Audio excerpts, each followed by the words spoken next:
আমার ছুটি রেডসের জন্য প্রস্তুত। রেডি, প্রস্তুত, স্টপ। স্যার, আপনি গরিবদেরকে সেম লাইনে কিভাবে খাড়া করিয়েছেন? ওই লাইনে সকল ধনী বাচ্চারা দাঁড়াবে। বুঝে গেছি। আমরা গরিব হয়ে এখন নিচে সবসময় থাকতে হয়। গো। রেসে জিতবে তো আমার দল।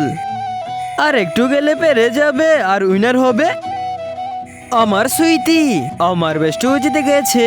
হই হই ম্যাম, আপনার মেয়ে তো একজন গরিবের সাথে বন্ধুত্ব করেছে। আচ্ছা, এটা ছোটাতে হবে।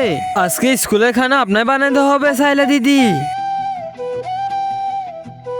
ওই ধরো, এই নাও। মা, আরে গরিবের খানা খাবে নাকি ধনী বাচ্চারা? ড্রয়িং কম্পিটিশন শুরু হতে যাচ্ছে। দেখি তো একটু উকি মেরে।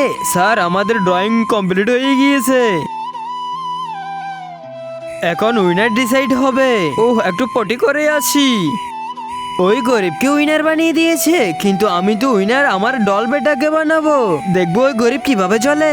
ডল, আমি তোমার জন্য অনেক খুশি। আমার এই আল্লাহর ঘরের জন্য লাইক সাবস্ক্রাইব করে কমেন্টে আল্লাহ লিখে যাও।